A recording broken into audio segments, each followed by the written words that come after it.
Ayyaati maal turte? Ani naman ture. Namni eenyu bira ture? Namni kun Waaqayyo bira ture. Ayyee. Waaqayyo biraatti lafa bu'ee. Lemin akkuma rabbiin nama hundaayyuu islaamummaa irratti dhume ibsaan naaf singiftiki. Islaamummaa irratti an dhaladhe alhamdulillah rabbil alamin. Ummaan kiyyaa fi abbaan kiyyaa ana dhalatee xiqqishuu guyyaa 80 dhaqanii qeessitti na kennanii achumaan qeessin bishaan irratti naqee raawwatee yeroo sana ni xuunxunoodha aannan hin dhugabee taare xiqqishuu takka xinni biyyan kanaa takkala achumaan kirri asitti naa hidhanii kiristaanonni na guddisan. Kazzaan kiristaanni kun maali jedhee waan laalu kiristaanni kun lakka maqaa waldaati.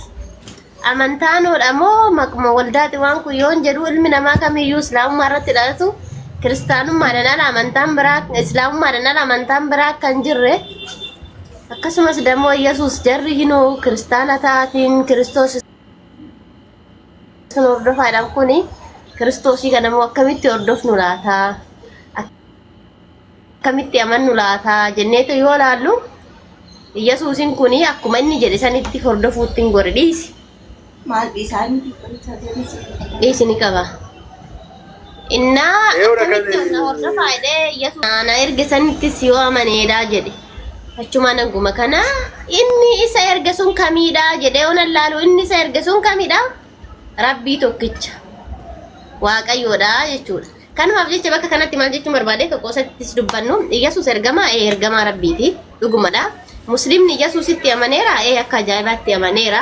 Akkamitti yoo jenne yoo fudhanne namni tokko yoo ergamtoota Rabbiititti maaltu jira jalqaba irratti antuuminu billahi Rabbitti namanu wa malaa'ikaati maleekaa Rabbitti amanu wa kutubii kitaaba Rabbiin biraa bu'eetti amanuu fi akkasumas dammoo wa rasuuli ergamtoota Rabbitti amanu ergamtoota Rabbitti yoo amanu ergamtoota Rabbii keessaa Nabii Isaa yookaan dammoo Yesuusis ergamaadha. Akkamitti itti amanna?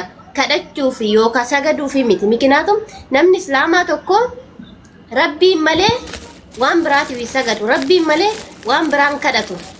Rabbiin malee waan biraatiif gadi hin buusu juuda jechuudha. Maaliif namni Rabbiin biratti waa qabate yookaan ammoo sillimii godhate yookaan ammoo ergamaa kadhate Rabbitti sharraki. Rabbiin waan harka irra caala irraa nu dhoorga keessaa manni tokko maalidha? Ashirku shirki irraa nu dhoorge. Toohida irratti jabaadhaan hin jedhe shirki irraa nu dhoorge jechuudha. Shirkiin islaamummaa keessaa wantoota nama baasu keessaa isa tokkodha.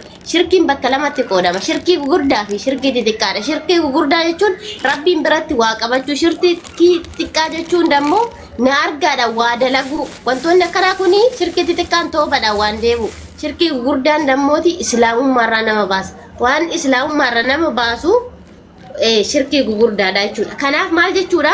Ergamtoota amanuu jechuun ergamtoota kadhachuu yookaan sagaduuf miti. Hin danda'amu. Muhammad sallallahu alaihi wasallam ergamaa addunyaati, ergamaa alamaati. Addunyaa hundaaf ergame. Garuu isaafoo hin kadhannu hin sagan. Isinii galee garuu karaa isaanii hordofna. Karaan isaa karaa nama geessa karaa Rabbii tokkichaati jechuudha. Kanaaf Yesuusitti illee musliim namaana ni amana. Ergamaa Rabbiiti. Nuuf ergame. Nuuf hin ergamne warroota nurraaf ergame. Karamitti waamaa ture warroota san tokkichummaa Rabbiitti waamaa ture. Rabbitti amanaadhe malee Kiristoos na amanaati. Kootatti naaf sagadaan jenne gara Waaqayyoo tokkichaatti. Isa bichaa miti fakkeenya nabiyootonni yookaan ergamtoonni duraanii Muusaa ta'u Abrahaam isaa ta'u hundi isaaniiyyuu karamitti waamaa turan akka macaafattis gara Waaqayyoo tokkichaatti waamaa turanii jechuudha. Kanaaf ergamtoonni duraanillee Waaqayyoo tokkichaatti waamaa turan malee kiristaanummaatti waamaan ture. Akkuma macaafattoo fudhanne namni kiristaanummaatti yookaan ergamtootni kiristaanummaatti koota amanaadha jedhuun jiru. Iyyesuusii fi kiristaanummaa waluun beekan. Qubaayyuu waliin qabanis jaalatti walitti miskoola gootee hin beektu. Waan akkasiiti dhiiba osoo yaadiin lallaba keessa galee lallaba keessa kana xiqqoo taayimii hin qabu maaliif? Waan bareedaa nama jedhatuumi. Haya. Jalqaba hin tajaajiltu turte. Zinnaash tajaajiltuu turte akkasumas sabban tawaarii turte ortodoksiidha zinnash jechuudha. Sumayyaan garuu okay. dogongoraan Okay, ortodoksiidha malee pirootestaantii miti jechuudha. Ortodoksiidha garuu hariiroo jara yaani amantaa ortodoksis jaraatis beentas jechuudha.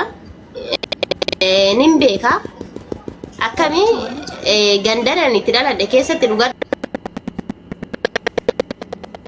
fi baadiyyaadha. Beenteen hin jirtu. Namicha tokko bichaatu beenteedha. Akka faashinii uffata kinoo surree qaara faashiniin dhufu takka kan jilbarraa citu takka kan ol citu takka kan gara jalaatiin nama qabdu takka bara surree qaaraan faashinii dhufe amantaan beentellee bara san faashinii dhufe jechuudha. Surree sunii fi amantaan beentee waluma qixaadha jechuudha. Yeroo saniidha biyya teenya keessatti kan dhufte jechuudha faashinii taate. Qaaraa kan godhatu. Okay, ortodoksii turte jechuudha baay'ee namatti tola. Samaanaa aduutti amantaa jechuudha. Jalqaba.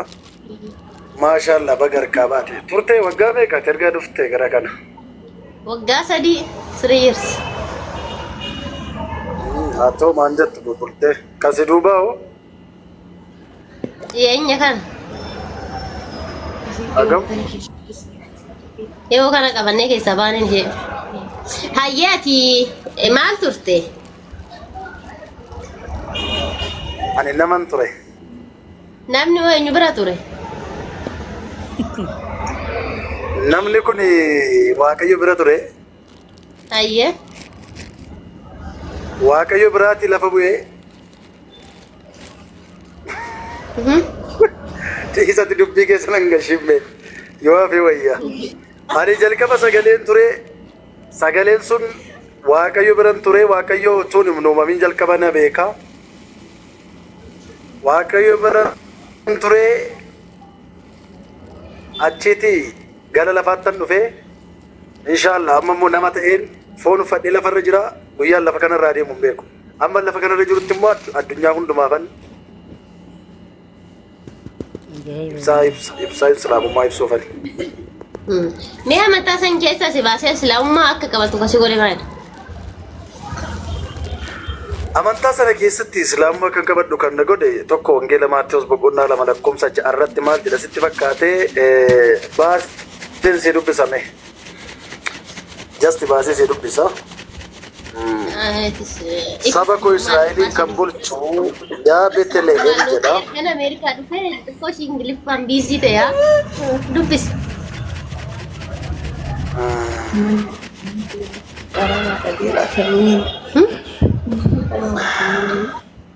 Kalama. Durumaanuu ajaja dhabeeraa hin jedhu. Naman gashin nama ergatu hin gashin. Naman gashu laa.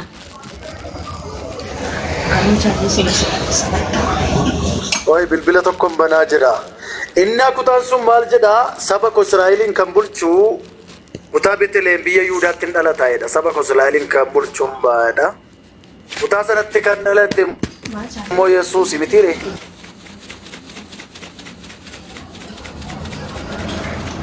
Na bira jirta Sumayyaa. Sira gaara bar. Na bira jirta. Oi Nam si biraan jiru garuu qaama sagaleedha suba biraan jira caqasaan jira. Foon si biraan jiru. Sagaleen na bira jirta yaa. Ay naaw sagaleen na bira jirta. Dubbis. Deemtee taani fooniin. Laakiin deemne. Okay. Akka jedha. Ati yaa Beetlehem ishee biyya Yihuudaa keessaa ati mandaroota gurguddoota Yihuudaa hundumaa irra hin xinnaattu. Si keessaa kan moo tokko saba koo Israa'eliin kan bulchu hin ka'a jedha. Kutaa kana keessatti Waaqayyoo karaa ergamaa isa karaa qopheessuu dhufee yookaan karaa Yohaannis hoggaa erga kana dubbatu yaa Beetlehem ishee biyya Yihuudaa keessaa jedhee dubbata. Si keessaati saba koo kan bulchu saba koo Israa'eliin kan bulchu hin ka'a jedha. Kutaa Beetlehem biyya Yihuudaatti kan dhalate Yesuus Kiristoosidha. Yesuus Kiristoosii kutaa kanatti ergaatu isaaf dubbatame jechuudha. Akkuma Yesuus na beekaa, Yesuus akkasidha, Yesuus maaloo kooti, Yesuus akkana dhani warri sirban kuni guyyaa deemee dhufullee Yesuus akka jara kan hin beekne dubbateera jechuudha. Bakka barbaade deemtee yoo ilaalte Yesuus Kiristoos lafa tokkotti iyyuu ani addunyaadhaaf an ergame kan jedhu. Har'allee taanaan ani ifa addunyaa kanaaf an ergame jecha Yesuus irraa jedhu utuun argadhee suma dhugaasin jedhaan amantaa sanatu dhugaadha deetti hin deebi'a. Si galeera. Edduma tokkotti Yesuus ani Waaqayyoodha anaaf sagadaa jedhe Waaqayyoof sagadaa jedhe.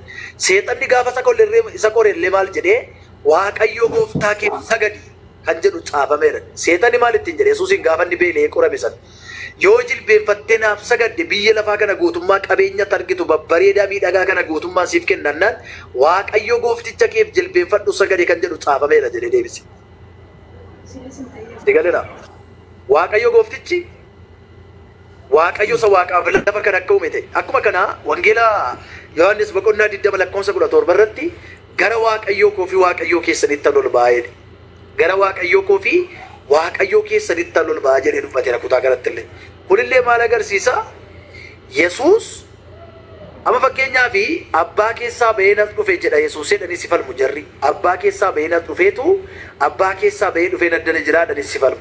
Abbaa keessaa bahee dhufee naddana jira jechuun fakkeenyaa fi Sumayyaa waa tokko si gaafadha. Ati macheen fayyuma ta'iidhumaan uumamte tun hin taane waan keessaa baatee dhufte qabda. Abbaa fi haadha keessaa baatee dhufte qabda miti? Naam. Tole. Fakkeenyaaf ammoo waggaa Ortodoksii turte waggaa samaanaa aduutti amantuu Museen fa'a, Adam fa'a, Daawud fa'a akkasuma raajonni Yesuusin dura turan Waaqayyo biraa yookaan immoo Waaqayyo biraa argamanii dhufan miti. Waaqayyo keessaa bahee dhufe isaan jedhu kana amma jarri kiristaanaa Waaqayyo keessaa bahee dhufe jechuun isaaniif Waaqa keessa Waaqayyo duukaa wal qixaa taa'aa turee dhufe akka waan jedhanitti lakkaa'a. Amma bakka kanatti waa tokko fakkeenya si kaasa.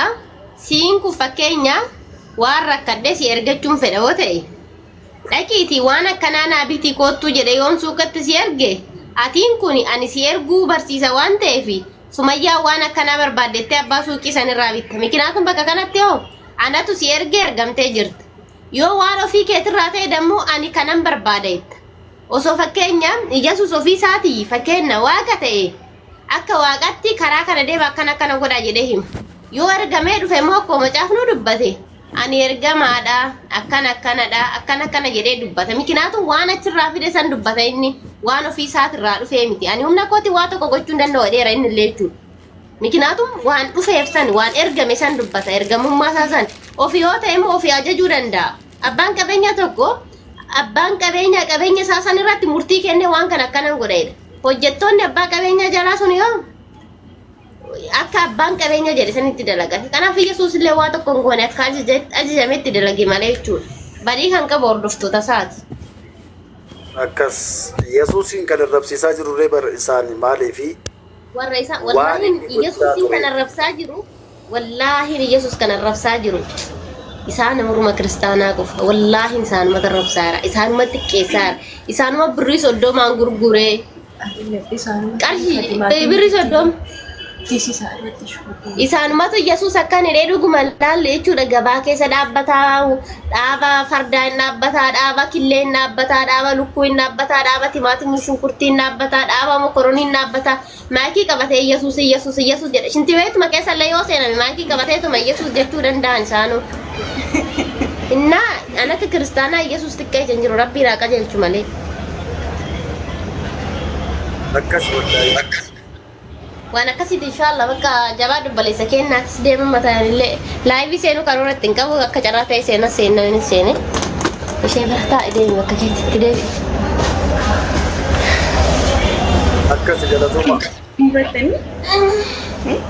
Xumuradheera galatoome rabbii irratti si haa jabeessa ishii jabaadhu. Sabaata siifaa kennuu jedhu. Ameen. Ameen. Ati mucaasii?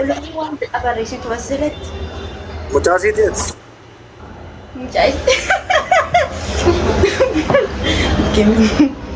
Kottu quraana nuu kareedi kaa quraana nuu kareedi kottu quraana nuuf haa karoota as waami.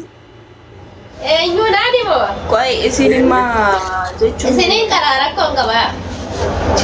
Enna. Ati nuu kara eenyuti maqaan kee? Sumayyaati qara isin fida. Siin jedhee moo naan jedhe? Anaamu Sumayyaan jette. Eenyu maqaan keeti?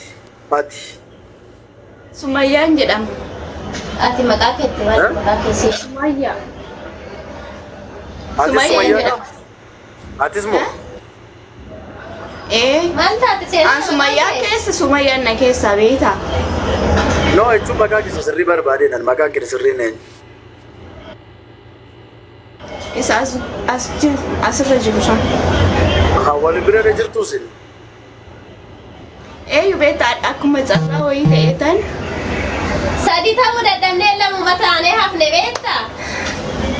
Isa abbaa fi ilma taaneetiin isa jidduu hafuura qulqulluu dhabne inshaallah ati hafuura qulqulluu taatee jidduu keenyatti waan Lakki jidduu keenyaaf fedha abbaa manaa qaba.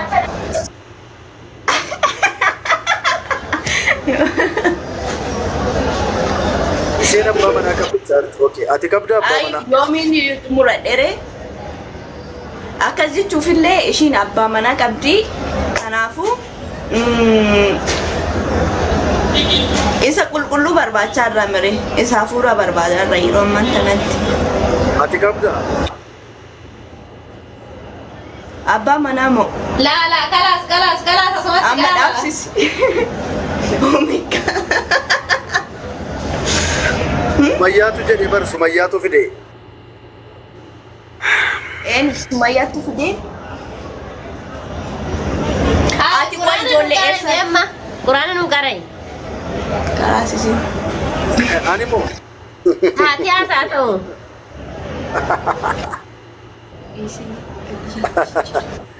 Anatu karaa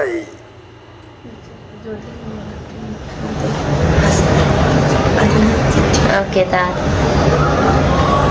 Waan akkasii ta'ee hin karaata rakkoon qabu. Inshallah. Guyyaa Rabbiin jedhe mee ati nuu karee mee Sumayyaa jedhi mee ati dhukkee irraa kaasi. Ati nuu karee. Faati aadaa bar faati aadaa. Laa suura faati haati maa? ijoollee sin jetti bar Suura faati haa qara'u.